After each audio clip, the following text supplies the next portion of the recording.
And we're live. I'm recording. You're listening to the Verhoeven Effect podcast. I'm Colin. I'm Nathan. I'm Keegan. This is our sister. We've been hiding from everybody, so Yeah. This is the other sibling, the middle sibling. I have middle sibling syndrome for being hidden for so long. Is that a thing? Middle sibling syndrome? Mm-hmm. Yeah. It's usually like it's usually stuff with like neglect or something like that, because once the youngest child comes along, they just forget about the middle child. So that's usually that's the standard movie thing. Don't know if it's real, but that's what movies told me was what happens. Oh, probably real. But I don't actually suffer from it because my older brother was so much older than me. I'm actually like a second older child. At least that's what I've been told in therapy. Yeah,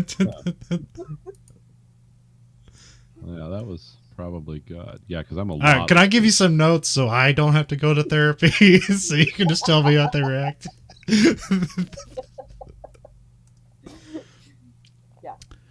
We have a very special episode. We have the 1999 movie Election, which this is what Keegan chose. And Keegan, what is your history with this movie? So this came out the year before I graduated from high school, and clearly I have a love for dark comedies. So I love dark comedies, and I love Matthew Broderick, probably because Conlon and I used to obsessively watch Ferris Bueller's Day Off. Yeah, that was my favorite movie as a kid.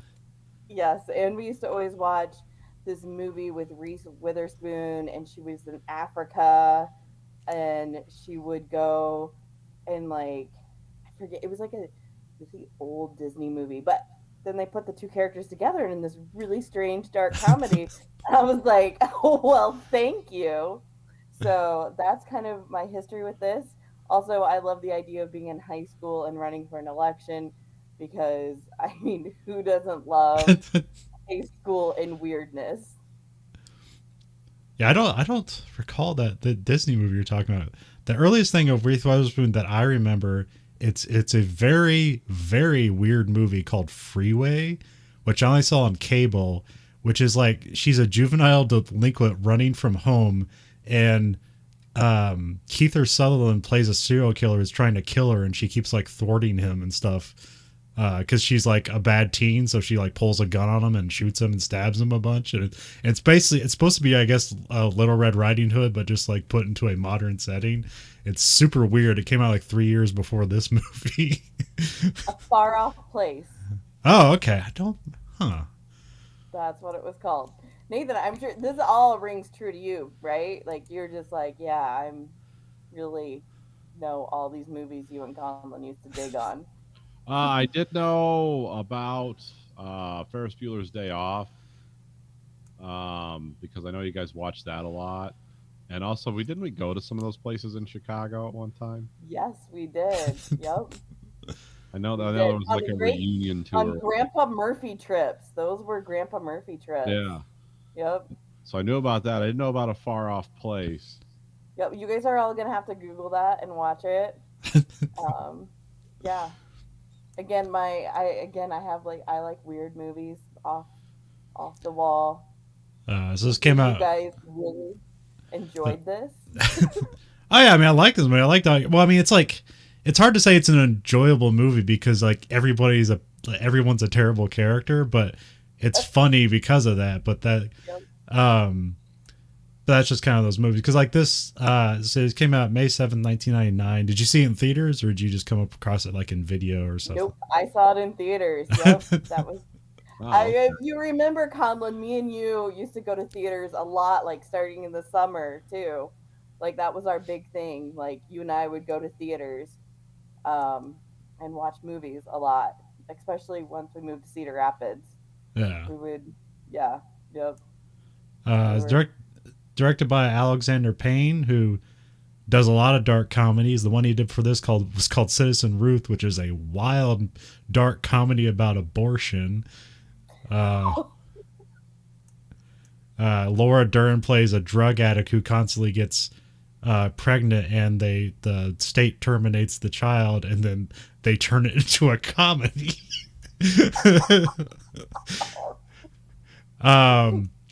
He's also done stuff like Sideways, and a recent movie was like Downsizing. He's done a lot of just like weird dark comedy. Schmidt, Nebraska. Okay, that's interesting because this movie takes place in Nebraska. Yeah, I'm assuming. I don't know if the movie Nebraska takes place in Nebraska. For all I know, that could be a character's name. I've never seen it. Is that the movie that's in like black and white? Yeah, it's got like who's in it? Bruce Dern, Bob Odenkirk, a bunch of other people you'd win. I think it's set in Montana, but they have to go to Nebraska to claim the prize. And it's just a really weird. I always appreciate Alexander Payne movies, but they're always kind of like a chore to watch because they are, what do you call that? They're not embarrassing. What's the word? They're uncomfortable. They're uncomfortable. Yes. Yeah. like the scene in the beginning when she's going to the like babysit at the babysitter's house, and he like pushes her head down in the car, and like you're like, what? And then he's like handing her like a drink when she gets to the house, and it's like a diet mug root beer. Like it's always like these like slight, like you're like, oh yeah, you couldn't even make this movie today. Yeah, this would not be acceptable today. They're making another movie of this that Reese Witherspoon will be appearing in. Well, I'm not so yeah. The books are out. It's called Tracy Flick Can't Win, and it's only the second, and so it's not a whole series. It's the second one, and it takes place 30 years later because in the book, this takes place in 1993. I'm not sure when it takes place in the movie, so it's supposed to be 30 years later in the book. There, she's like an assistant principal, and apparently she just like never lived up to her high ideals of being a hard worker and stuff like that. And then suddenly there's like an opening for the principal, and then suddenly everything like snaps back in place, and she like gets her like kind of like all or nothing spirit back or something. So it's supposed to be like about that. I haven't read it yet. I just know. I was like, when I'm looking this up, I was like, oh, that book came out, and like I thought it was like a whole series. Like, no, it came out last year, which means it came out 6 months ago. So,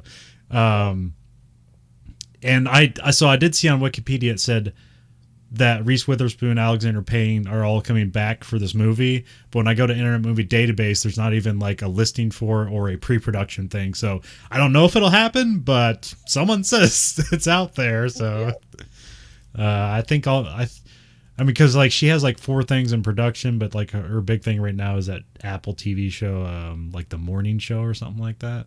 Yes. Yeah. Yep. Which I don't hear good things about, but it's like its 4th season, so people must like it. I don't know. It's not horrible. It's really not. I mean, because Jennifer Aniston is in it. Yeah. And, I mean, well, when they killed off, who's the guy that was in it? What's his name? Well, I know Steve Carell is in one of the seasons. Steve Carell. When they killed his character, and I went into a deep downward spiral of depression for like a week, and Tim was really super excited about that. And he was like, "You know, this is a TV show," and I'm like, "But it seems like real life." You know, I mean, that kind of killed the show for me. But it's not awful. It's kind of like, you know, that TV show FYI from the '90s. With Murphy Brown and Murphy Brown, yeah. Yeah, it's kind of like that, but like on steroids and with a lot of sex. I mean, it's really good. Yeah. So this was cinematographer was James Glennon, who did things like Return of the Jedi. Interesting cinematographer they had in this.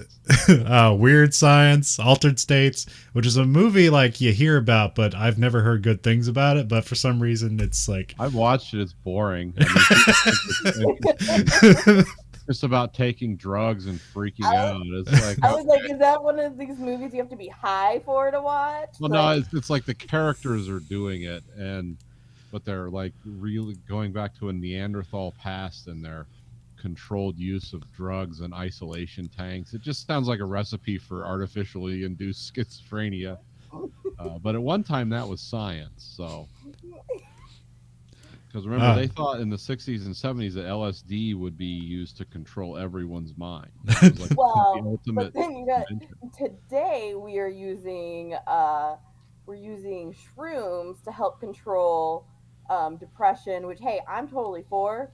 University of Iowa finally got the push through to use, and it's not called shrooms, but that's the word that everyone's gonna know.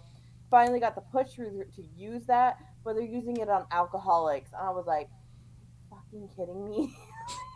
So Um, yeah. It's going to start a whole new branch of. She was to write like self-help books, cybernetics, Yes, yes. better living through the power of fungus. Written by Alexander Payne and Jim Taylor. They wrote the screenplay is based on the novel by Tom Perrotta, which I read. Tom Perrotta, you might know, wrote things like The Leftovers. Yeah, Tom Perrotta's a happy dude. Mm. I've heard him Again, interviewed on many podcasts. The Leftovers, another favorite of mine. I apparently have a very dark. You've read The Leftovers, and I hear the book and the TV show are pretty different in that the TV show is way better. Yeah, well, the problem with the book is it's just a book where it has to wind up all these. You don't have the elaborate like multi-season things with like the people that are the smokers is what they call them in the book. The people that are always trying to remind everyone of the past because they really hate themselves or whatever. And a lot of the characters, like some of the characters exist in the show and the book, but none of them really develop. It's just kind of a snapshot of a bunch of weird things going on, and the cults that are slowly taking over the world because of this.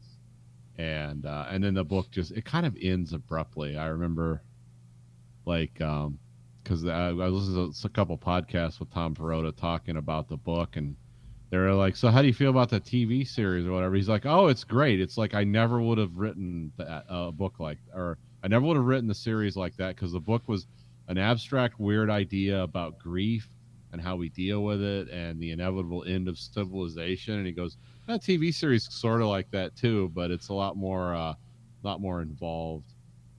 So yeah, he's just a cynical person who kind of writes cynical books about with weird features and facets to them. So yeah, It's one of my favorites. Now, the guy who plays the main character in The Leftovers, ironically enough, looks like my psychiatrist. So again, I clearly have issues, and I'm dealing with them. What's his name? Theroux. Yes. Yep. He's related to the Paul Theroux, who wrote some great books in the 60s. Yes, and 80s. actually, and he has a series on Apple, and I watched that series. I forget what it's called.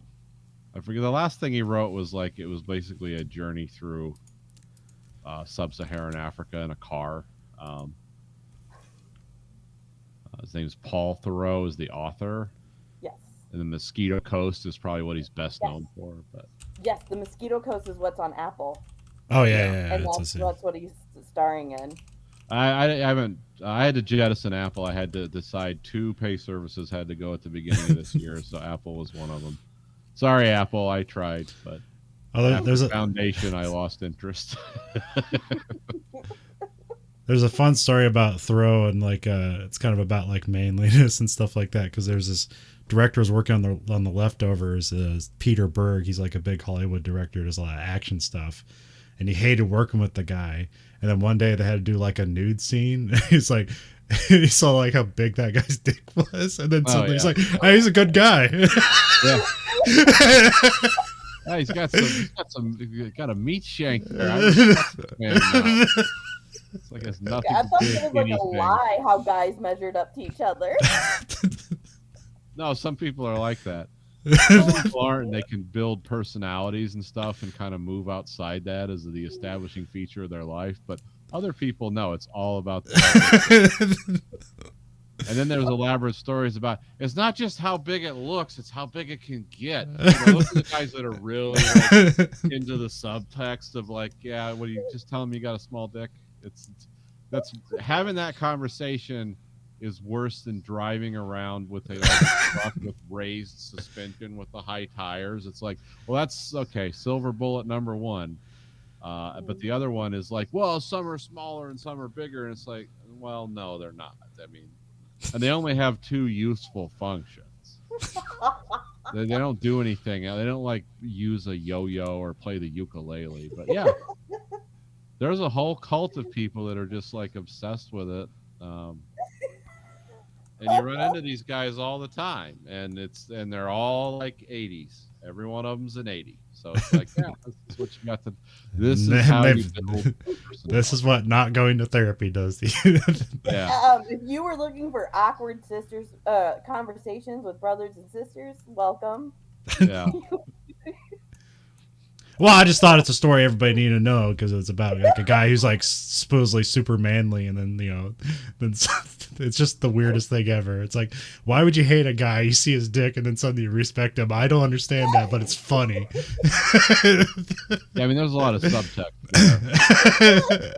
It could mean a lot of, especially if like there's compensation. And then there's people that are obsessed with like. Oh, I think they're gay. I think he's gay. Everyone's gay all the time. And gay people are doing gay stuff in gay places. It's like, I think you want to be in those places. You're spending a lot more time thinking about this than I ever do. Anyways, Peter Berg wanted to direct Battleship, so we all know that. That was a great movie. It's actually for a movie that's called Battleship, and like this has to be the stupid movie ever.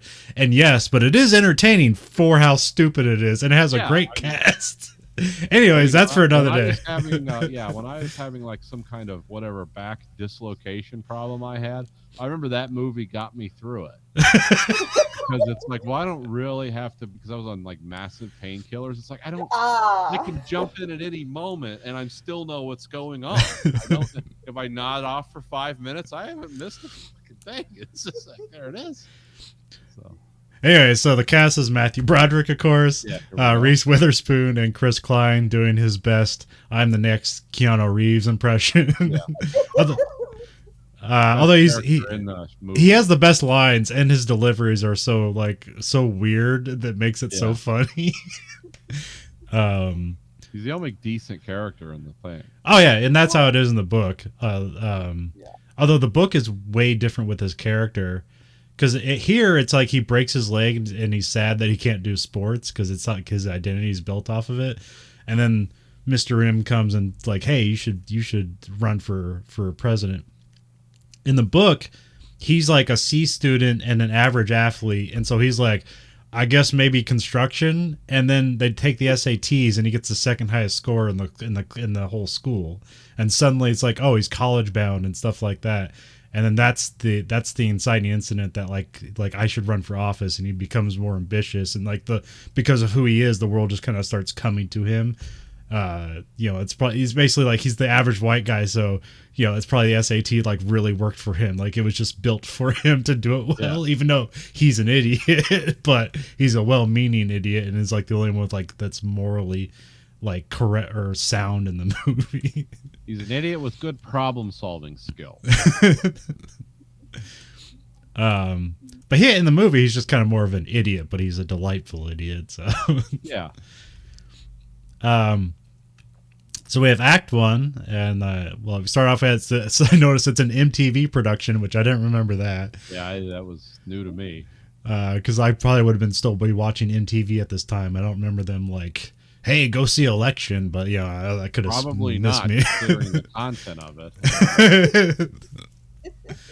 This was more than edgy in some place. I thought I was watching like, is this an American Pie precursor? I think it was. They came out the same year. Oh, okay, because they both had the same cues of humor and really vile stuff being said like randomly. It's like, this is American Pie. I thought American Pie was later. I didn't know it was the same year. I mean, I think it came out like 2 months later, and Chris Klein is in both of them, so there's a connection there definitely. So okay, I think it came out. I think that came out in like June. I remember that being like a summer movie.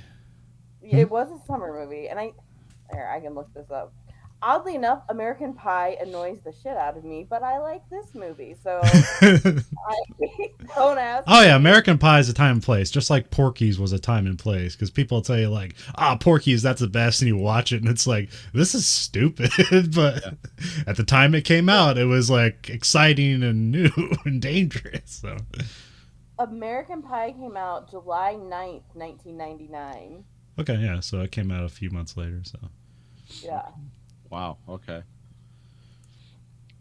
Well, Uh. that the theory was blown out of the water by the research that I didn't bother to do. I kind of I know a little bit too much about movies from 1999 because it's an exceptional year of like original movies. Like it wasn't a year filled with like sequels and stuff like that. It was a bunch of stuff, but like when you look at the Oscars, like nobody remembers it because like it's like American Beauty won, and it's like what else Yep. was there? And it's like, well, we had Fight Club and The Matrix and all these great movies that weren't necessarily like, people they have like a long following and people like them, but they weren't necessarily like cherished in their time. Well, I mean, they made money, so that's I'm trying to say, I guess they weren't critically lauded. Maybe they were. Anyways, it's an interesting year. This 1999. time, there's a frame of movies that exist from '98 until 2004, where the only movie I saw in the theater was The Matrix, because I was working 12 hours a day, 7 days a week, and I never got to see any movie at any time. I mean, the only thing I remember. Part of the reason I'm so fond of The Matrix, I think, is because it was like a weekend I had off for the first time in 62 weeks or something. So it's like, oh, this is amazing. There's like a whole life out here. But I was working hard trying to save money for this palace that I live in. That's what I was gonna I say. guess later on it paid off because of, pretty soon I'll own it outright. So. I was gonna say, in that time frame, you were building a house. I was getting ready to graduate, and I was dragging, Conlon to like every movie. I was like, I had a car, and I was like, Conlon, we're going to the movies. And I worked at the hospital. You know, I was making good money for what I was doing as a high school student. So I'm like, I'll pay. Let's just go, Conlon. Like, so yeah. Well, also, the Matrix had a great like advertising campaign because if you remember, it's like, what is the Matrix? And you thought it was like, oh, is this some kind of like mystery, like cop thriller? And then you get there, it's like absolutely not that. Yeah, no, it was not that. I mean, it is a Movie that mystery. ever surprised me. It's subverting your expectations in the way you want them to happen, Mr. Johnson. So we have sprinkler sounds are going over black and white titles. There's there's a shot opens on the football field. We see Matthew Broderick. I just listed him here as Mr. M because that's how he is in the book, but his full name's Jim McAllister. He's working out before school, which I feel like, man, how much time do this guy has? Like, he's just like, you just have an infinite amount of time to go to school, work out, and then like wait around for an hour before school begins. Like, no, I'm showing up 15 minutes before that shit.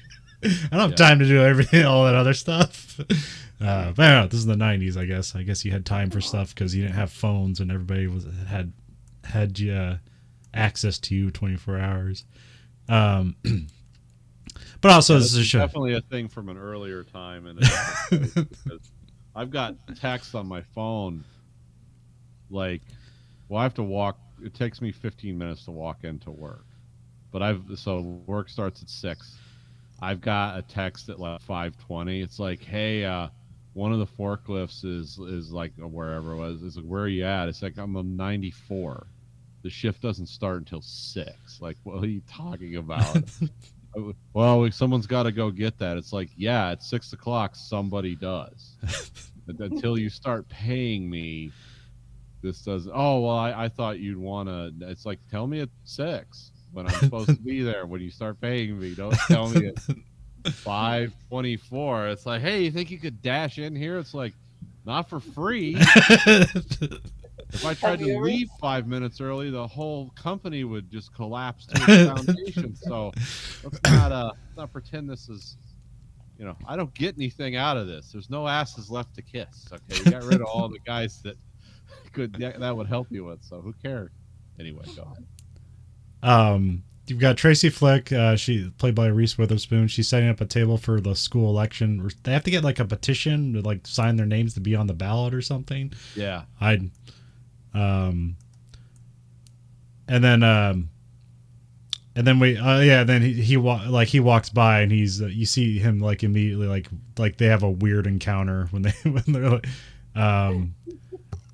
oh wait, no, it's just a bit later. The first I have like Jim goes to Mr. M goes to the freezer or fridge because he needs to put his food in there, but it's all full, so he starts throwing a bunch of stuff out, and then a janitor walks by and witnesses him like tossing some used Chinese on the ground, and it like just splatters, and you see him like heartbroken for a moment, but that's you save that for later because that becomes a point later on.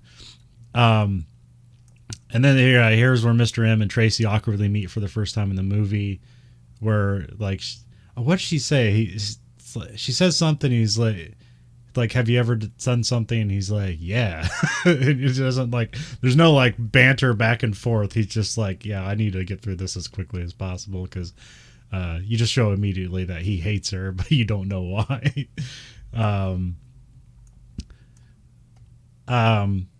And then we have like a voiceover from Tracy, and then she's like basically talking about like things being fateful. Like she's talking about Mr. M. It's like, yeah, some people are destined to be losers and stuff like that. And it's like, I feel sorry for him. Like he has to. Yeah, so she thinks like a teacher is being like a dead end job, but which ended up being true. But or just thought like it's one of those it's not like the military, like the teacher jobs, like everybody respects that it exists but nobody actually wants to like follow through on backing it up. It's like, no, you're supposed to, no, we laud you with all this respect so we don't actually have to do anything. It's like, oh, you're a teacher, like you do God's work, and never mind. It's like, oh, can we get funding? No, we're not, we can't go that far. Yeah, do as I say, not as I do. It's like I always wondered like why half the people on the union committee used to be social workers in Detroit. And so I just started asking them like, why'd you quit being a social worker? And they told me what a social worker makes in Detroit. And I'm like, oh, okay. Never mind.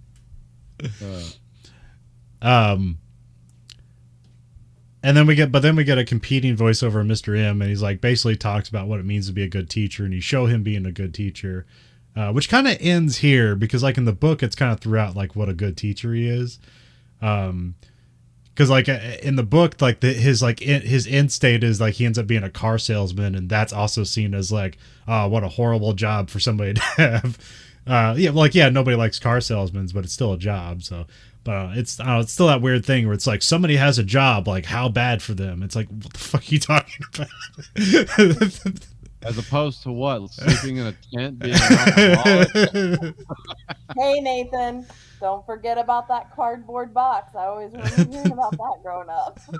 Well, I mean, that was kind of like what I was being told. It's like, future. You're a moron. This is where they end. So not true. You used to build the best cardboard box home. I was getting ready. I mean, I'm a prepper from way back. If I'm going to be homeless, I'm going to be good at it. I have a TV show booker in this shit. So we're in class, and Tracy is raising her hand at every question, but of course he doesn't call on her because he hates calling. And it's also questions about morals and ethics. Which is a constant refrain because also it's never answered. It's like, what's the difference? No. And nobody knows. Apparently, none of these characters know. The entire town has zero morals or ethics. I mean, the neighbors are sleeping with the teachers. The whole thing. Then we get Tracy kind of doing a voiceover, and we get like a mini bio of her life and like how she's an overachiever. And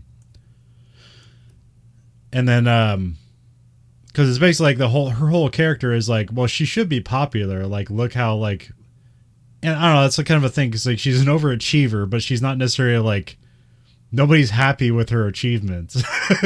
Well, she's a very insincere person. Yeah. Right away, they're like, "Oh, okay, you're Well, just wasn't like her one of the Stepford wives. Is this how they're created?" well, wasn't her voiceover? Her mom even had to write. Who did her mom have to write? Well, she writes just like famous women celebrities to like say what should my daughter be doing, and they always write back like never stop following your dreams, which is just some vague bullshit they tell everybody. Which really, if you're honest with yourself, you tell everybody like stop following your dreams because that you're my competition. Don't follow your dreams. So following your dreams is a very insincere statement because like it's very vague and doesn't. There's no roadmap to success. It's just you follow your dreams, hard work. If you want to enter the game of life, check your soul at the door, because any dreams or hopes or concepts you are holding on to about what this is going to be, well, all that shit's gone. So unless you're willing to compromise everything you are and everything you hoped you would be, just stay at home and raise kids, because there's not going to be a lot of happiness out there for you. And then we have a halt screeching moment because then we cut to Dave telling Mr. M about having sex with Tracy, and this is like, wait, what? Yeah, this is when the movie like really like just takes a jarring and dialogue that I'm not going to repeat here, but it's like that. Actually, that dialogue is famously used in a lot. Now that I've seen the movie again, because I just watched it like today.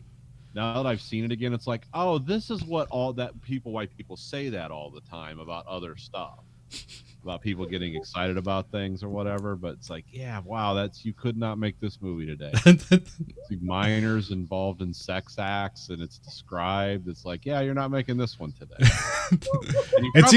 It's even worse in the book. Like the principal is also like a horn dog or whatever, because he keeps talking about Tracy's ass. It's like, just let her get elected. Like, look at the ass on her. It's like, I'm 61 years old. I have to get my thrills where I can. It's like, Jesus Christ. Yeah. Aren't you guys so glad your sister introduced you to this movie? Well, yeah. I mean, it's again, it's a good movie. I mean, I can't believe.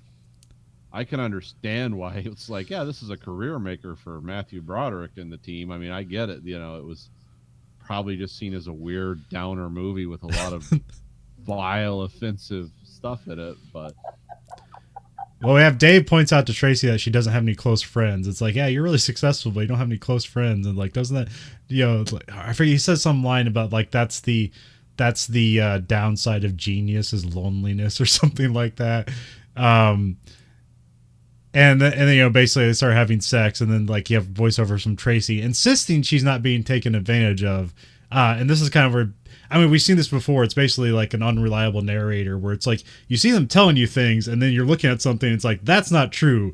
Like, she is being taken advantage of, but because she sees like herself in a high light, she doesn't. It's like, that can't happen to me. Like, I made this happen. But she's just lying to herself. Like, she is a victim in this movie, but she doesn't act like it. Yeah. I think in the book, like, everybody knows this happened, but here it just like kept quiet and swept under the rug. Yeah, because if this happened in real life, like that would have been a barn burning. They would have fired everyone down. There's also some stuff where she's like, yeah, it's like Tracy insists, like, yeah, this didn't happen just because I didn't grow up with a father. So she's just in denial about what's happening. And then it ends with like the morals and ethics punchline where it's like, basically they recalibrate and say morals, like, what are morals and ethics? And it's like, I don't know. And this is like in between, because it's like, this is like a bunch of flashbacks, and it's like in between, Tracy in class giving the like textbook answer to it, which it's also incomplete and you don't learn anything from it. Then we get Dave is confronted by the principal about his relationship with Tracy, because they like Tracy's mom finds like a love letter, and then he basically just admits to what happens. And so they immediately fire him. His wife leaves him, and then he moves back to Milwaukee, and lives with his parents and works at a grocery store. So again, that scene in the light of this movie, that's like, it's like he might as well have gone to hell. Yeah. That's the end of your life. And I think like here he's supposed to be like 32 as well, which which like I'd see that like, well he's not that old, but like into the eyes of this movie, it's like he's an ancient person who's on the verge of death. Yeah. A few more years and he'll be on the iron lung. Because he's also supposed to be like Mr. M describes him as somebody who like never left high school, because he still has like a rock band that he's like performing for and stuff, and he's like a math teacher. Novel. Yeah. Oh yeah, that's like if he's talking about his It's not novel. even unpublished; it's unwritten. Yeah, because like he's like words are in me, but they're Yeah, not coming out. It's like okay, yeah. because he's trying to express his love for Tracy, and he's like, she wants to read my novel, and he's like, and then Mr. M's like, you haven't written a novel. It's like, I know, but she wants to read it. Yeah, it's that weird ambition. Okay, Okay, I want you. Hey, listen, Keegan Conlon. When I am an astronaut, I want you to be there when the rocket goes up and I'm in it. You know, it's like, even though I've taken no steps to be an astronaut, I'm not qualified in anything. all right. So, Keegan, we got to do a weird thing here where I'm going to call you back because there's like there's a time limit when you have more than 2 people on here if you don't pay for it. So we just call and come back. So, all right. See you in a bit. All right. So you're gonna email me? Yep, Yeah, I will just call hang you up. back.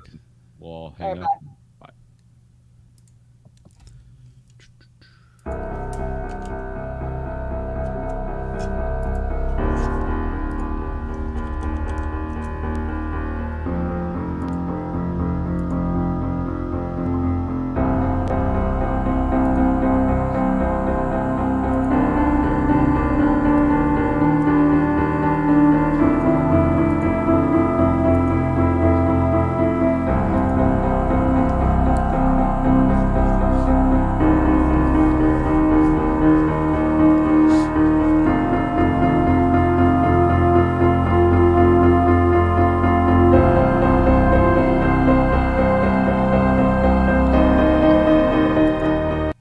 What's that? Have you seen The Last of Us yet? Oh, yeah. Did a good job with that. Yeah. All right. That's the quickest recovery we've ever had on this callback thing. Well, yeah. we don't Usually have- Andrew's like, what? Where am I? Well, yeah, Andrew has DSL internet, so it's always a weird crapshoot. Well, we're also 3 Murphys who are like, gotta get it done. Goal-orientated podcasting. Must do it right the first time. So yeah, apparently all the candidates need signatures to be in the election. Right now, Tracy's unopposed. Mr. M is quietly distraught about spending more time with Tracy, so that's where he's like, I need to do something about this. So he throws away her signatures, although that doesn't become a problem. Like that nobody ever talks about. It's like, oh, she didn't have the signatures. Like that he just throws it away, and I guess like, yeah, whatever. He throws it away the right way the first time. Because doesn't he like set it on fire and? Well, see, this No, is he what just I tosses thought- it in the trash. He's like throwing away his coffee, and then he just tosses that in too. But it's like in a That's right. dumpster somewhere. Although there's a weird theme throughout this movie of people throwing things away, which is, I don't know, interesting, but See, this is when I start to not like his character, though. is like I'm thinking to myself, is he doing this because he genuinely is uncomfortable around this girl, or is he doing this because he feels like his friend got screwed over? And it's like, oh, this is ambiguous. It's like, why is this guy doing this? What's the real reason? And then you find out it's like, oh yeah, he's a complete scum. Mr. M has dinner with with his wife Diane, and this basically just like normal movie thing of like, oh, it's a long marriage and they're bored with each other. Yeah, I thought it was funny when it's like, yeah, we've been married 9 years, like that's some huge length of time. Like to me, it's like, yeah, that's we still hated each other the first 9 years. Weird. He has visions of Tracy like haunting him in his dreams. So he goes downstairs to watch porn after he can't get to sleep. And then the porn gives him porn like old style, like videos hidden in a false bottom. It's like, oh, that takes me back to my childhood of getting porn. Like Joseph Campbell, The Hero's Journey, where you go find it. You don't just click on something. But the porn gives him the idea to like get the high school quarterback Paul, played by Chris Klein, to run against Tracy. Which again, that's not the impetus in the book, but here it's just a funny, weird thing, because they definitely make Mr. M's character much more darker in the movie because it's just, I guess, more funny, I guess. Yeah. So that being the end of Act 1. So if Act 2, Paul broke his leg in a skiing accident, and now he's all depressed about having to give up sports while he recovers. He's honest, clueless, and a likable moron. Tracy sees that Paul's running for president, and she's like insulted and angry, and she's like, "Who put you up to this?" And he's, and like, I guess he's being honest, but it seems like he's trying to hide that Mr. M told him to do this, but he's not necessarily trying to hide it. He's just like, I guess Mr. M did a good enough job of like convincing himself he should run rather than like it was just Mr. M's idea. So he's just trying to tell her that way. Paul goes home, and we see his sister Tammy is making out with a girl who doesn't like reciprocate her feelings. And then Paul comes in clueless, and like, cause like they kiss and then they like back away from each other, and then you hear him knock at the door, opens up, is like, "Hey, Tammy," and then she's like, "Don't you fucking knock," and he's like, "Yeah," and then he just goes on with saying, because he literally did knock before he opened the door. Yeah. Just answering your question, like, yeah, I do. Anyway. Yeah, it's like not reading the room. Why does everyone look weird? Why does everyone look like biblical sin? Nope. And so yeah, the other girls leave. Guys like him. It's like there's just no ambiguity in his life.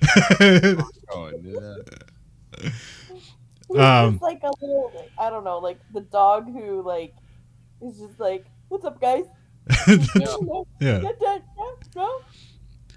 And you can see, yeah, that's what makes him a natural born leader, I guess. Yeah, it's like just people gather around him. It's like, yeah, this is a good dude.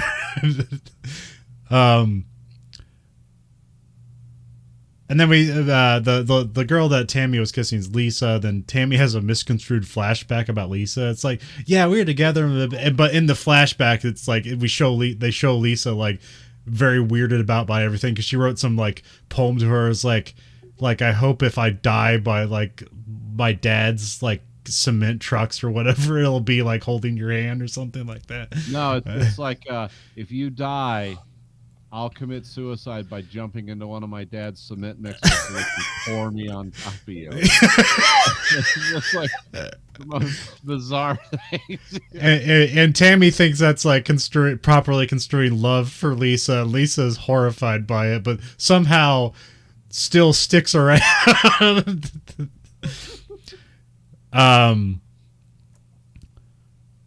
Well, at this time in American history, it was still kind of cool if chicks were confused about their sexuality, because that always was like sort of sexy. It's not if guys were doing it, but if chicks were doing it, it's like, it's everyone wants to pull up a seat and watch.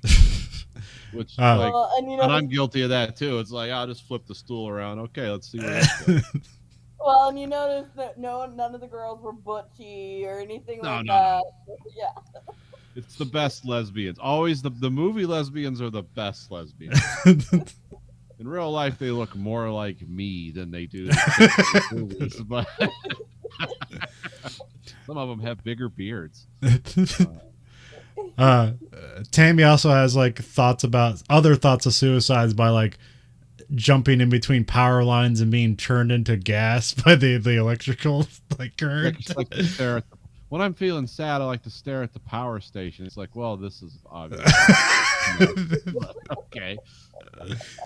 Again, this is back in a time where you can make fun of suicide. It's like, they want to kill themselves. That's funny. And now it's like, we need to give you a hotline or some immediate help. Something.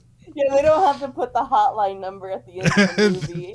Yeah, see, this is where we're 10 years behind Japan. Because you got to remember, at this time in America, at the time this movie's set, we had like the magic school bus and shit. You know what they had in Japan at the same time? The suicide forest. That's what the kids were singing about in school. And we were like, wow, that's a horrible culture. Now we have like co-equal suicide rates amongst the youth. It's like, we're going to be number one again. Japan's not going to beat us. Then we suddenly have Lisa giving Paul a blowjob, and they become a couple. Yeah. We just jump into that, so like just jump cut into that, like, whoa, okay. Which I guess the subtext there is like Lisa's basically bisexual, but she has to try to prove that she's not lesbian or attracted to women at all. So she does it by sleeping with her brother, or not sleeping with her brother, sleeping with Tammy's brother.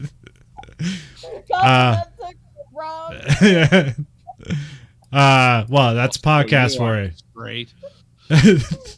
That's podcast brain. You just start saying things and then things happen. We need to keep moving. This is a live show. We don't have an audience that corrects us, so it's fantastic that way. And this whole time, line 2. Yeah, the whole incest angle here is wrong. Oh, thanks. That's how we were doing, but thank you, caller. But Tammy is spied on Paul and Lisa's relationship. So now Tammy wants to run for president to get back at Lisa. Then we have Mr. M and Diane are trying to have a kid, to the passion of everyone involved. Yeah. It's like nobody wants to be there, but we gotta do this. Gotta have this scene. And then we see Mr. M is lusting after Linda, who is Dave's wife. It's just weird. I'm sorry, I love that sex scene where he the pictures are coming over. Oh yeah, Diane's face goes over, and then you have Tracy's face. And isn't it the back of her head where those images are coming? Yeah. So it doesn't make sense. Like, she'd be dead if her head was turned. Got some Exorcist stuff going on.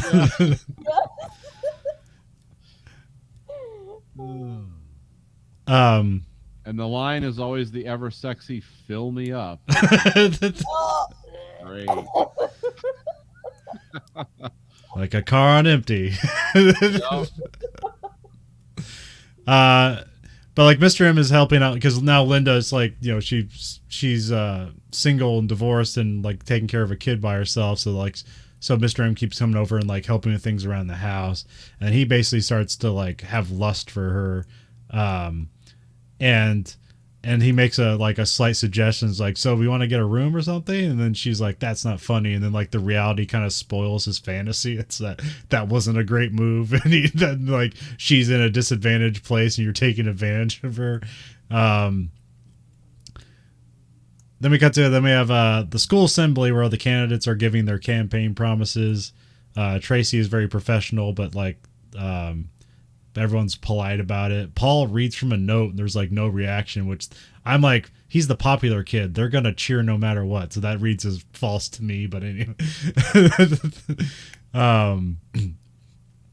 And then Tammy is the anti-candidate where she's just like, this whole thing's stupid. Vote for me and I'll just ban the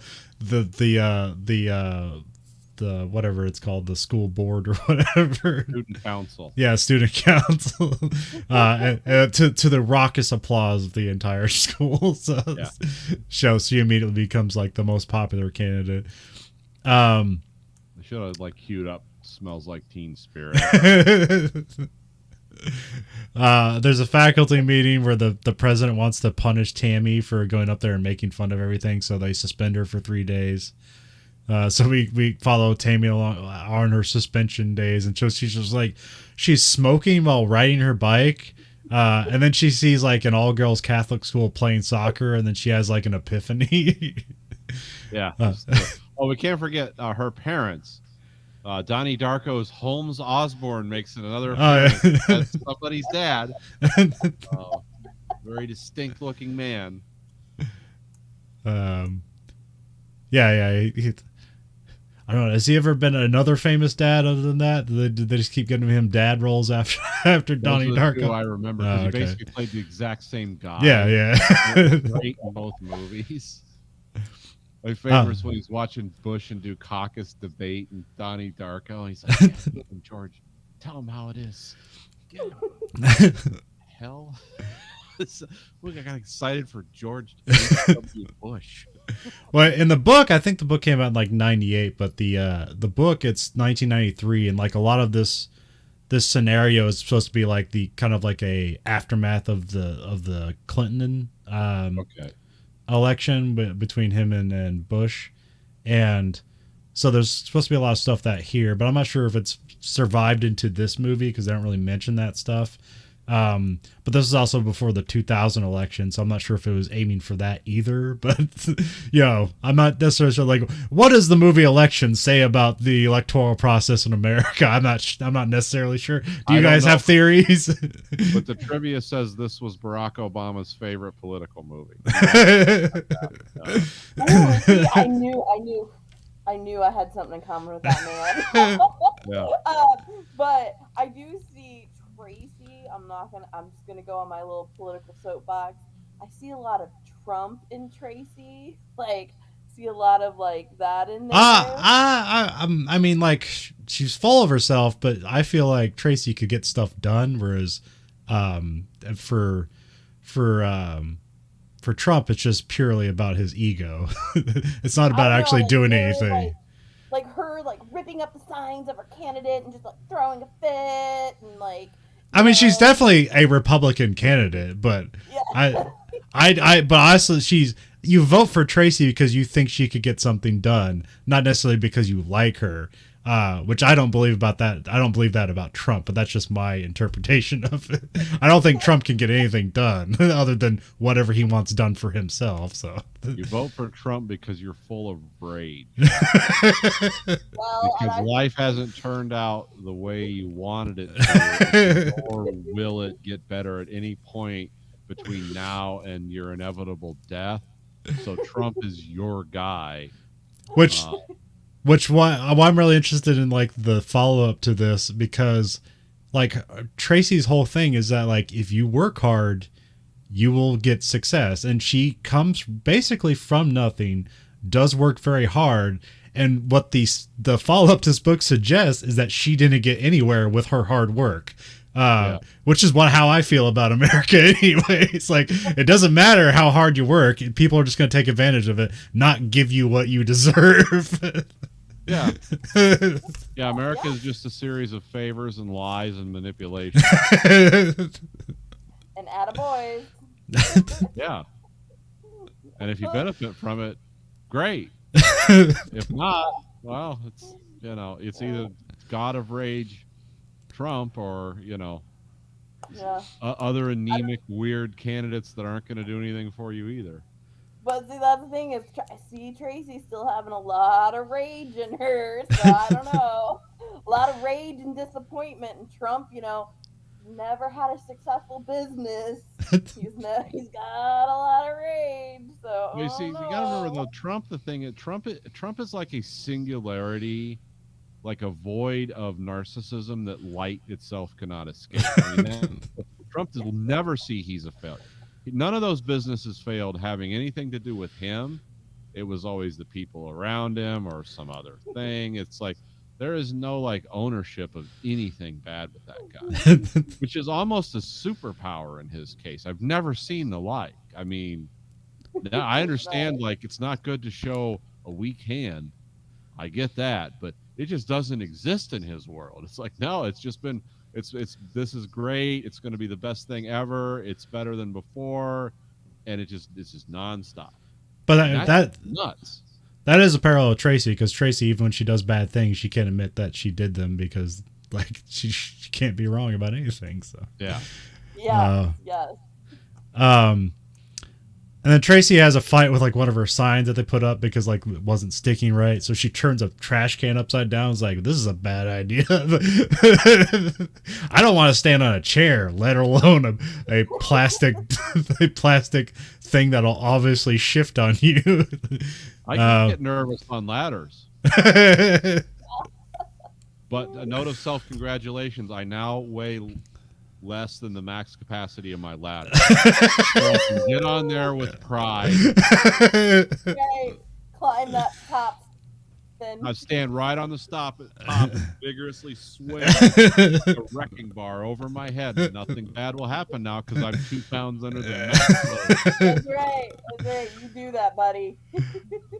And so like her sign falls down, and then she goes and tears down all of Paul's posters. And then we cut to we have. It was a cool slogan too. What's that? It was like him getting ready to throw a football, and it's like, Metzger, you betcha. It was and they were on pizza boxes. Don't forget that. Oh, I didn't notice that.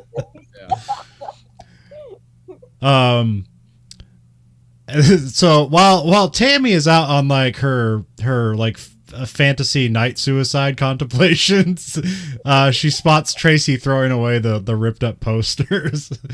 Then we cut to the next day, and we have Mr. M is over at Linda's house, and like they commence a very awkward affair, and like he has a voiceover. It's like, yes, it was passionate, and we fell in love right there, and it's like super not what's going on. Yeah, that's just what you call the old rumpy pumpy. Like awkward, kind of stiff, like. They're tripping over each other. Yeah, falling on things. There's a kid watching, like there's a toddler in the foreground or background watching. Yeah, like from his point of view, what's going on? It's like, yeah, this is awful. So like, it'd be better if a dog was watching than a toddler. The tail wagging. Yes. Not sure. So Mr. M is temporarily happy about this. He's like, finally, life is going my way. Yeah, I'm cheating on my wife. God. Who does love him, even though they're kind of like bland people. But it's like, she does love him. I don't know why he's throwing her under the bus. But they're very much like white bread, aren't they?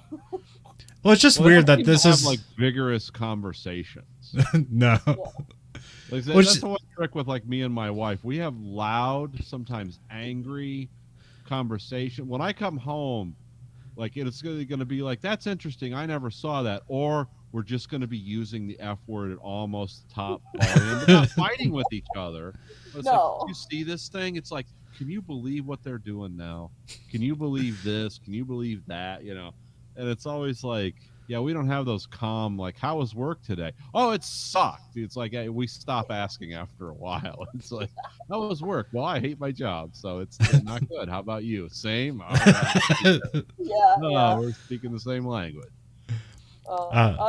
Tim and I will sit in silence, and usually if we're sitting in silence, that means don't ask each other about the day, because it was just horrible. Like, and then like after 30 minutes of silence, it was like, so let me tell you about what happened today.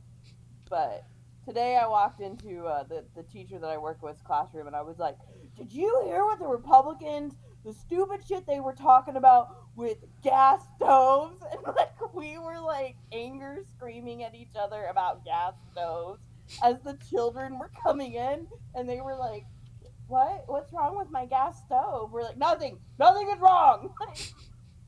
We're fourth graders.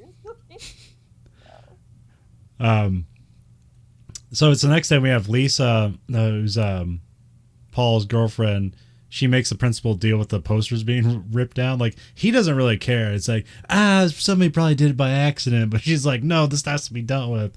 So Mr. M correctly, without knowing, accuses Tracy of tearing up the posters because he knew she was like at school on the weekend in the psych glass room or something. I'm not sure what the hell that was. He was doing basically yearbook editing. Oh, okay.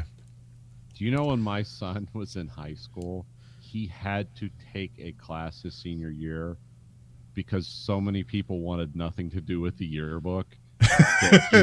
Part of the class was you had to work on the yearbook. You had to, talk to people, do stuff. And he was like, Dad, this sucks. I go, yeah, well, they couldn't get a yearbook committee anymore, so this is what they had to do. Took away one of your free periods where you could use to, I forget, I juggle or whatever you were doing. It's like, now you've got to do this. And yeah. So I thought it was funny. It's like, yeah, there's no more flicks left, so you just have to dragoon people, draft people into making a yearbook, which actually was a nice yearbook. I mean, it better be. It cost me like $80. When I was in high school, the popular kids did yearbook. And when my favorite college boyfriend, who I know you guys remember, was in high school, he got kicked out of yearbook for, well, being him. And, what do you suggest, like a topless yearbook or something? Or making up like his own drawings and pictures, or putting other people together in pictures. You're putting like Hitler in like the background. Look, it's Stalin scissoring Hitler. Isn't that hilarious? I mean, how can we have the Glee Club work with a Holocaust denial theme? I mean, or accuse, like he would put the teachers who were sleeping with students like next to each other in pictures. Nice. Yeah, that's the kind of stuff that lands you in court. Yeah, I could see what that happened. And, yeah, he sort of kind of, got kicked out of yearbook and then got kicked out of school. So yeah. Yep. So Tammy shows up and takes the blame for tearing down the posters, even though she knows Tracy tore the posters down.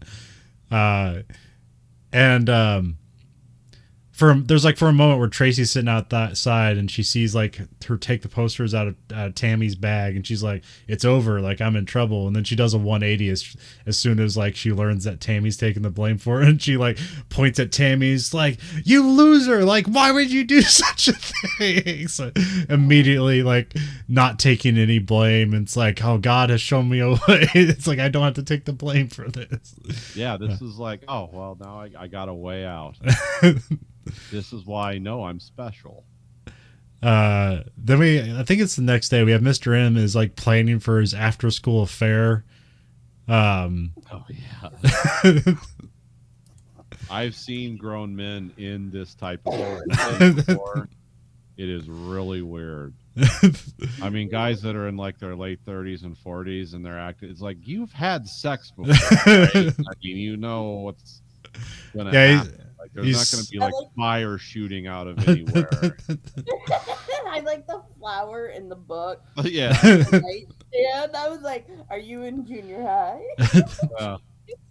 I mean, yeah, everything he's done here is everything he's doing here. It's like it's seen as supposed to be like, oh, how sweet, but it's just desperate and sad.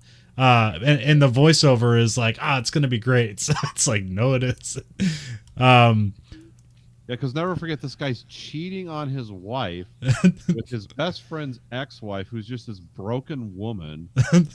I don't know how she's even supporting herself. I guess it doesn't cost a lot to live in Omaha, but don't forget the class of the hotel room they're in. It's like the no-tell motel. Yeah, I love those. I like for some reason I like the wine in the sink with ice in it. It's like, I never thought to do that before. I guess that would work. It's almost as good as if you do it in the toilet.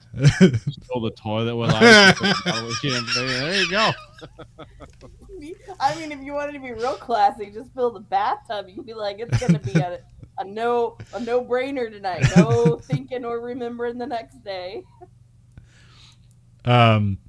Might as well put rupees out on the bed.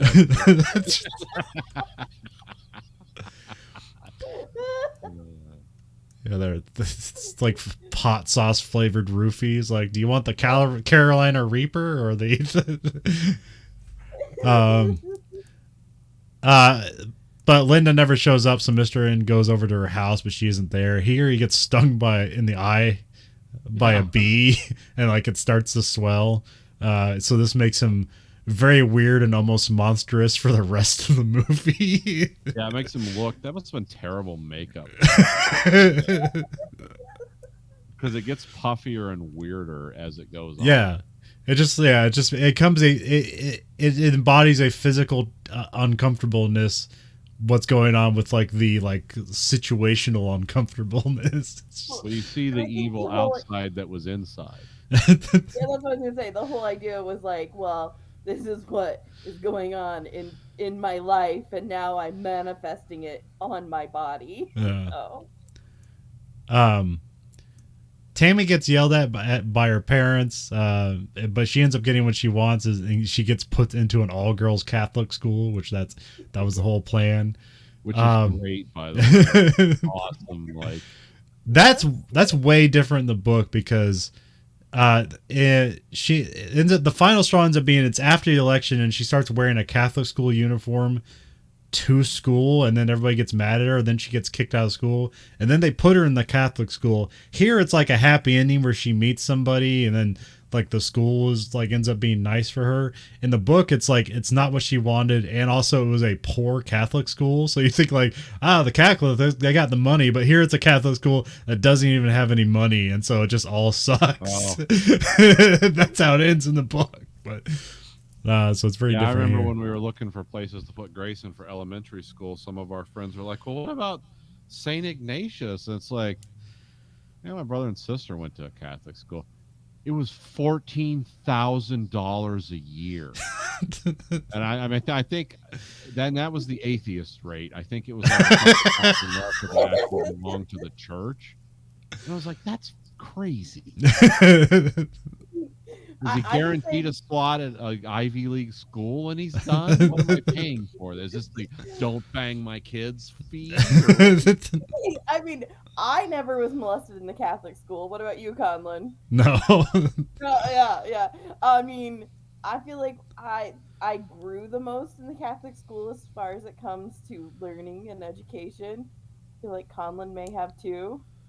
Well, it's just mostly benefit from smaller class size, and we were mostly it was a lot of like rich kids and stuff like that, so they were like smarter than us. So it was a way to get back at them because I didn't have any friends when I went to Catholic schools.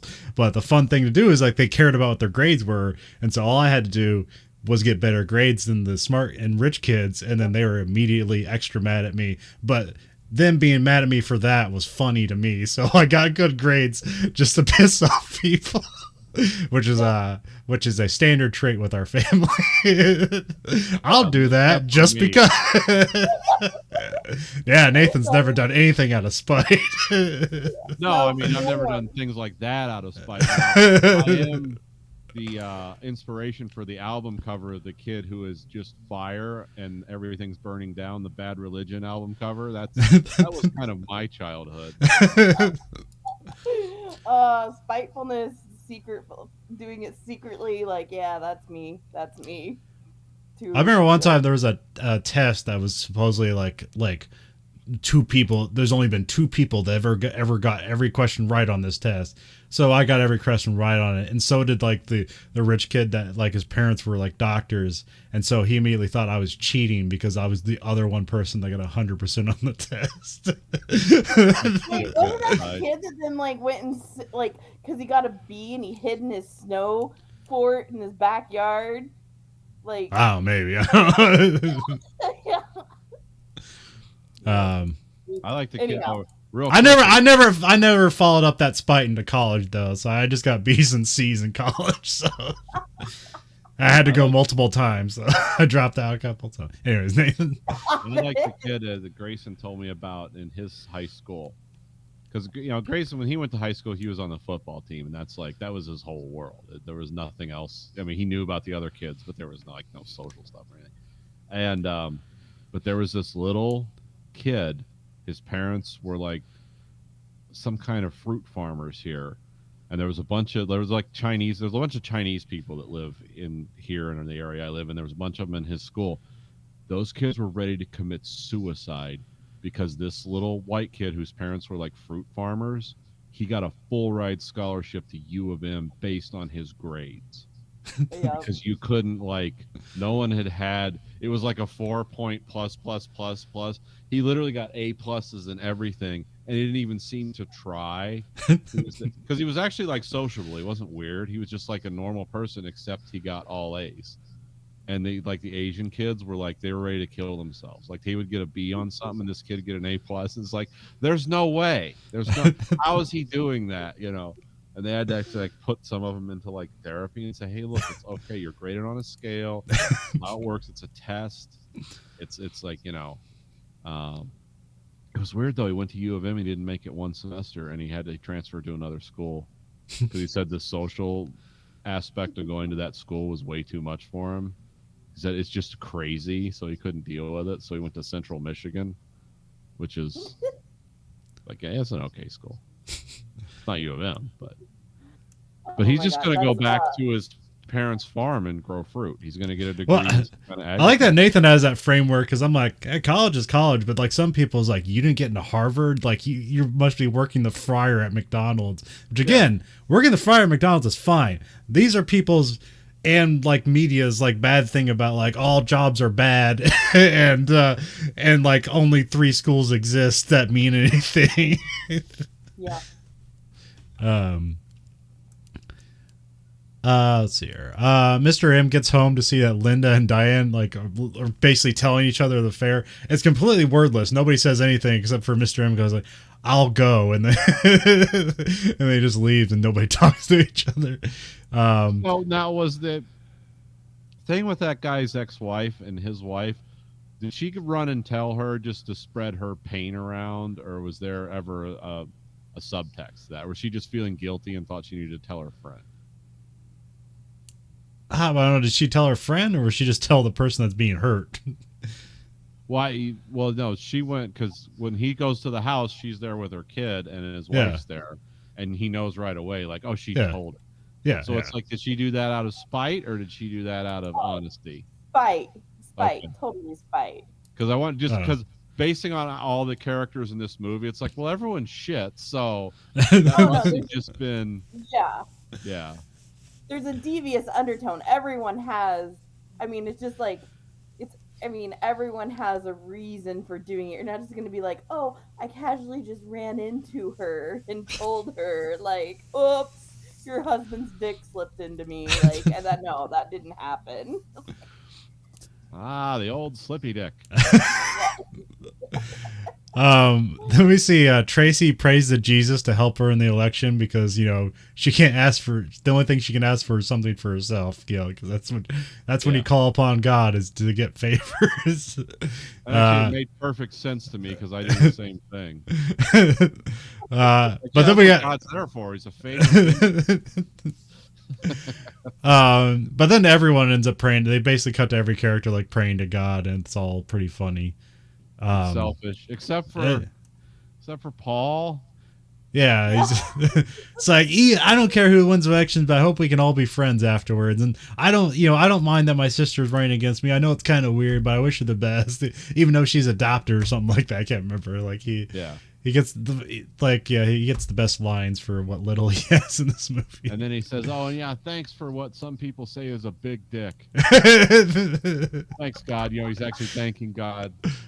I mean, he has the best lines. Like, when he's talking about going his sister's ex-best friend / he's going to Lisa's house. Yeah, we're going to Lisa's house for a hot tub and a fuck, but it's said unironically. Yeah. Like, that's what people do. It's like having coffee. It's like the way he says the F word is like, it's like saying it, somehow he says it without it being without malice. Yeah. like because he seems like somebody that wouldn't swear, so it's like it almost just passes by you, like, he didn't swear. It's almost like proper context. Like cold sugar, you know. So I have that being the end of Act 2 because, like, at least Mr. M is at his, well, he's not at his low, so it'll get lower, I guess. But like, I just have that be, it's the day before the election. So Act 3, we got Mr. M waited all night at Linda's house, but she never came home. So weird. Yeah. It's Still. Well, he's still holding that hope because he in his mind he thinks he found like oh this is the one for me, but no, it's just an affair. He's just his opportunity there, and he's misconstruing it as like his dream coming true for something. Oh, he's such a weird character. Yeah, he's a strange man. It's election day. Tracy is handing out cupcakes. It says like pick flick on it. Like her and her mother like spent all night making 480 cupcakes. Have you noticed how on her buttons and on the cake, the flick always looks like the F word? Yep. Oh yeah, I guess yeah. Because the L and the I would like combine together. Okay. Yeah. Well, I think they did that on purpose. Yeah. Like, that was that thing. Pick fuck.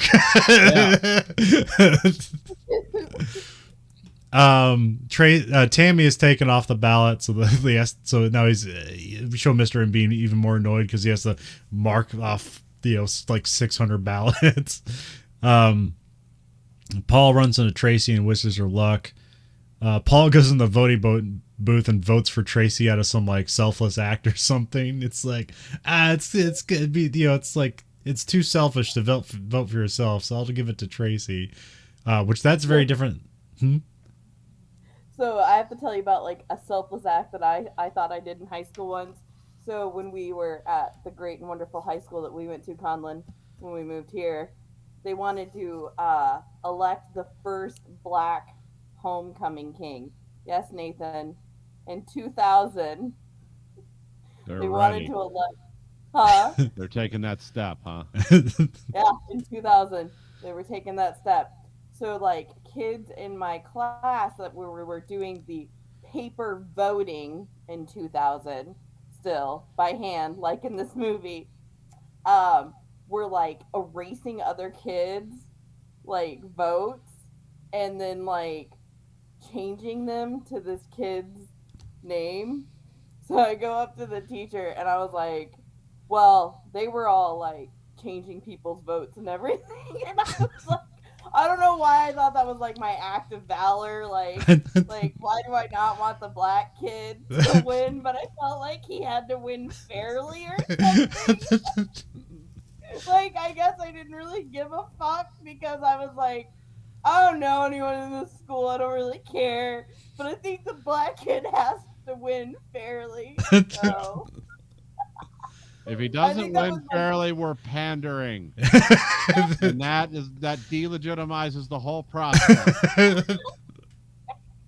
don't know how many other classrooms are doing this illegal, but I'm standing against it. Like, it was really integrity of the system. And all those kids ended up in Washington on January 6th because they did it themselves, so they assumed that's what happened. If we can do it, they can do it too. Yeah, I'm pretty sure the last thing I knew about that kid, like, he worked for Iowa football, and now he's like working out in California for like peace and justice or something. But I wanted to make sure he won his spot fairly, not by the football team cheating for him. So that was my Tracy Flick moment. So in the book, he votes for none of the above. So that's the thing. Great. Let's see here. The student body brings in the ballot box. Mr. M just like rips it open out of frustration because he can't find the key because he's still thinking about Linda. He finally gets a hold of Linda and he's like confessing his love for her, and then she tells him like it's all a mistake and he took advantage of her, which is true, but he can't believe it because in his mind he's lived in a fantasy, but he hasn't come out of it yet. He gets back and he makes the kid like tell him the vote number, even though the kid's not supposed to, and then the kid recklessly tells him that Tracy won by 1 vote, which of course ends up being like Paul basically voted himself out of the election. And then Tracy's kind of hovering outside through a window, and one kid gives away a signal that like she won, and so her giddiness, Mr. M can see through the window, and that immediately pisses him off, so he throws away 2 of the votes so that Paul wins. Then there's an assembly to announce the president, and Tracy stands up thinking it'll be her, and then Paul's announced the winner to the embarrassment of Tracy, which is much more of a bigger thing in the book. But also there's a whole thing about her wearing a red dress in the book that comes up later on. Here she just had like a sweater and a skirt and stockings and stuff like that. So let's see here. Oh yeah, then we have the next day. Mr. M has like a voiceover. He's talking about like starting over. And he seems happy. It's like, I guess I'll just like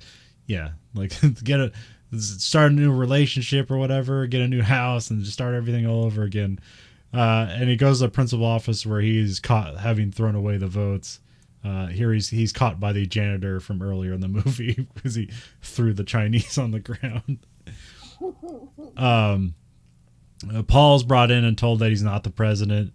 Mr. M submits his resignation, and then here they put it as like he becomes nationally infamous, so it just becomes one of those stories that hits the news, and so he moves away from Omaha. Then we kind of have kind of a follow up to everything, and so we have Paul has a bitchin' Mexican party at the cement factory. Yeah, it was kind of weird. He seemed generally happy about it. Yep. Well, also like they mentions that Lisa broke up with him, and then she's dating like somebody else on the team or something like that. But he got into Nebraska, which was good for him. I'm not sure if he's like playing, like football at Nebraska, but at least he got in there. Yeah. Tammy is now in Catholic school, and she loves it. She finds Jennifer, who it seems like when she fantasizes about Jennifer, it's not just her. It seems to be actually what's going on rather than her just fantasy. But you never know. But they have essentially a good ending for Tammy. Tracy gets into Georgetown, but she like kind of feels empty after all of it. Like she didn't feel like wasn't fulfilled by her success. And then they show her like she show her being in college, but she still doesn't make any friends in college. So like she actually hates everyone in college. Yeah. Because she's in a dorm room and everyone's just sitting outside the dorm smoking pot and laughing loud. Then we have Mr. M is now like a tour host for like at a museum in New York City. Here they show him like living in a small apartment, and they put as a joke like $1,550 per month, but now it's like that seems reasonable for a New York apartment. Yeah, that doesn't sound crazy. On the money. Hey, Conlon, I don't know if you checked lately. That's about an apartment here in Cedar Rapids. Oh yeah. That's what I'm saying. Like that wouldn't be bad for New York, especially in New York. You can a lot of opportunity to make a lot of money if you're going to hustle. But yeah. He meets somebody new. Here he's like, here he's happy about it, but they kind of show him just kind of being like aware of each other and kind of boring. But that's better for him. It says, well, she's just out of a divorce or out of so she's probably on some edge. I don't know. You can only guess by the awkward filming of them like eating lentils or something. Like, yeah, this looks exciting. Then we have Mr. M has one last encounter with Tracy, or like it's like more of a flashback inside of the the future, and then she's like an aide to a Nebraska congressman. Mr. M is like overcome with anger, and he throws his Pepsi at the limo, and then he runs off. And then like he gives like another voiceover about being sad for Tracy, where it's like kind of mimicking what she said about him earlier in the movie. And so again, it's another unreliable thing where it's like, well, what he's saying isn't true because that's not what's happening. But and I don't know. There's also a whole thing with Pepsi because she makes a statement about Coke where it's like, Coke is the number one soft drink, and it's also spends more on advertising. So it's like so you have to stay number one. You need to like do the work. So.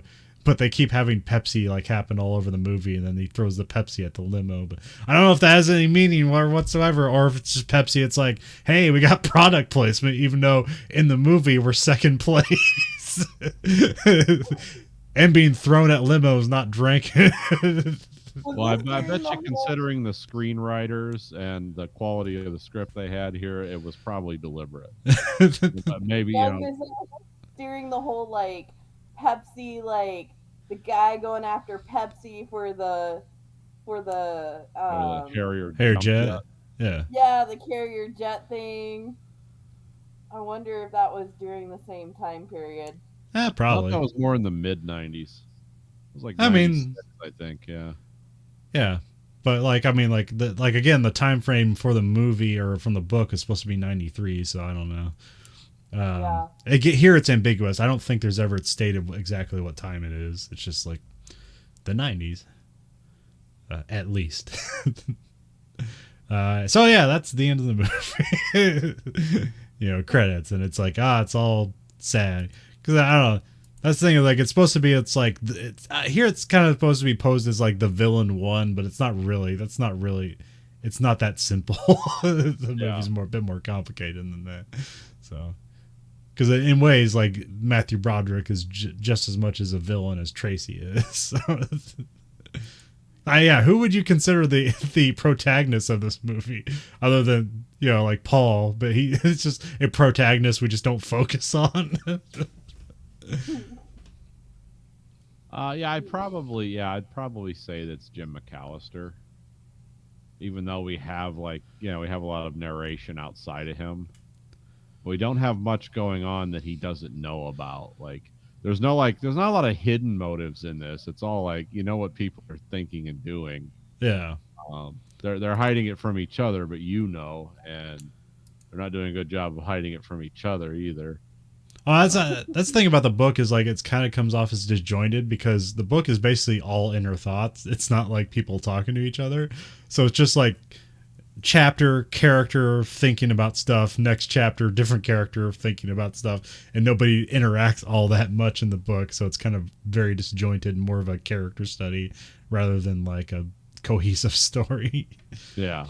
Because like they even like barely cover the election in the book Election. But I don't know. That's the same here where it's like the election isn't necessarily important. It's just kind of the inciting incident in which like all the characters come together. So. Oh, okay.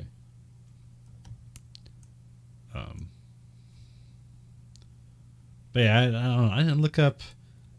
I remember like this was like kind of like critically successful because it was like, it's a dark comedy, but I don't know how commercially successful it was. It was not. It didn't even make the budget. Oh, they went. Oh, okay. Okay, yeah, it didn't make its budget. It was commercial. It was critically well regarded. It was seen as somewhat controversial even then because it's like, one of the themes is like sex in high school between student and teacher, even though it's not like the main theme. It's like, but it happened to one of the main characters and it's touched on. Some people found it was a problem. It wasn't a great role for Matthew Broderick, who had kind of an uneven career after.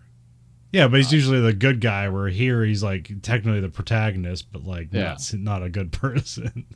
But they do say everyone like gave a great performance. Mm-hmm. Yeah, this is like Matthew Broderick's like career with this. So.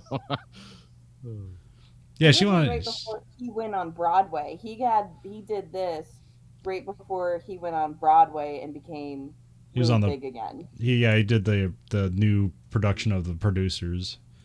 Yep. Which was huge and probably still running for all I know, but I don't know anything about Broadway, so. And then because he did like Cable Guy around this time too, which was another dark comedy. So yeah, this is kind of like what he was doing at the time. So one of my other favorites. Yep, just rack that up on the list of dark comedies. there's a lot of dark comedies in the 90s. It was a sardonic period where it's like it was basically a time of relative it was peace and prosperity. Yeah, relative peace and prosperity, and then so then looking for something to be cynical about. Yeah, and then 9/11 happened. Now, where it's like, we could all die at any second. We're just waiting on China to kill us. China's going to kill itself. What's going to happen in Russia is, they're gonna. We're already We've been fighting a proxy war against Russia for like 10 years, and now the debate is like, well, can we send Abrams tanks? And it's like, well, why don't you just send the army at this point? So yeah, I mean that, and they're gonna And the real danger there is not the threat Russia poses; it's the threat that Soviet era creaky nuclear technology they have poses, where they could like Putin's like, we better turn on the '80s computer to keep us safe, and then just launches all the missiles at once. That's the real danger we're living with now. But yeah, the '90s were a time of like disaster looming in the future, and it's like, and when the future comes, as it always does, here we are. So yeah, the '80s is like nostalgic. I mean, you could afford things in the '80s, like cars were within reach. I don't know. Eh. If you talk to mom and dad, they they tell us that it was much darker than what we remember. Oh yeah. The 80s were terrible, but Yeah, I meant the '90s, not the '80s. but no, people have reverence for the 80s because there's like, I don't know, some vague sense of like, we had freedom. It's like, yeah, but everything sucked. It's like, yeah, but culture was cool. It's like, no, it was fun. It wasn't cool or important. That's okay. What really tacky clothes in the 80s. Well, anyways, if you like what you heard, and how couldn't you, you can find us at anchor.fm/Verhoeven Effect, or go to verhoeveneffect.com. It'll take you to the same spot. You can rate our podcast on your podcast platform of choice. But remember, the only thing that people listen to is the highest rating. Remember, you control the algorithm. The algorithm doesn't control you. Also at anchor.fm/Verhoeven Effect, we have listener support where you can support the podcast of at either 99 cents, $4.99, or $9.99 a month. You can find us at Twitter at Verhoeven Effect, Facebook Verhoeven Effect. You can find us on YouTube at American Greed Factory. You can watch both this and that show live and unedited. And we also have t-shirts at belowthecollar.com/Greed Factory. So for the Verhoeven Effect podcast, I'm Conlon. I'm Nathan. I'm the long lost sister Keegan. Goodbye, America.